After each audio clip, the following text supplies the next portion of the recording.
Communiqué numéro 14 de l'OMVS portant crue du fleuve Sénégal 2024.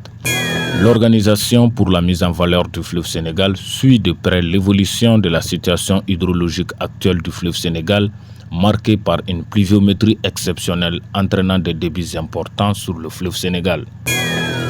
Faisant suite au communiqué numéro 13 du 18 octobre 2024, il est attendu pour la journée du 20 octobre 2024, en plus des débits provenant des affluents non contrôlés, les prévisions de débit de 712 mètres cubes secondes sur le Bakoy, station de Walia, 609 mètres cubes secondes sur la Falémé, station de Gourbassi, et environ 1200 mètres cubes secondes sur le Bafi.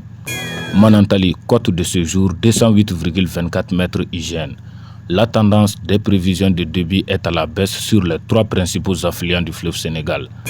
Comme conséquence, dans le haut bassin, avec la diminution des précipitations, la tendance à la baisse des écoulements des trois principaux affluents du fleuve Sénégal se maintiendra sur les prochains jours. Dans la vallée et dans le delta, les niveaux resteront au-dessus des cotes d'alerte et les inondations qui ont déjà eu lieu se poursuivront dans les zones habituellement inondables. En ce jour, samedi 19 octobre à 8h pile à Caille, la cote est à 8,28 mètres. La tendance est à la baisse. À Bakel, la cote est à 11,9 mètres. La tendance est à la baisse. À Matam, la cote est à 8,83 mètres. La tendance est à la baisse. À Kaïdi, la cote est à 12,3 mètres hygiène. La tendance est à la hausse.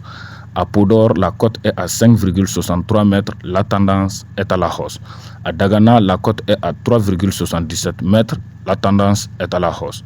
À Richard Toll, la cote est à 3,33 mètres. La tendance est à la hausse.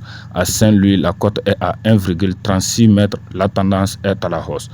À Bogué, la cote est à 7,91 mètres hygiène. La tendance est à la hausse.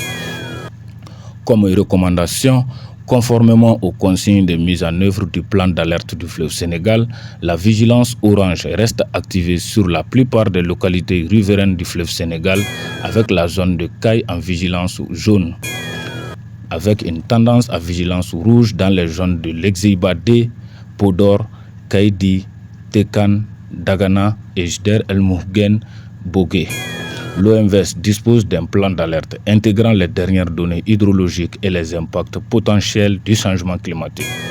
Ce plan, couvrant l'ensemble du bassin du fleuve Sénégal, comprend notamment les cartes des zones inondables pour différentes occurrences de crues, des seuils d'alerte spécifiques à chaque zone permettant de déclencher des actions préventives adéquates, un schéma de diffusion de l'alerte impliquant les autorités nationales et locales, les comités de lutte contre les inondations et les médias. Merci de votre aimable attention. À la prochaine.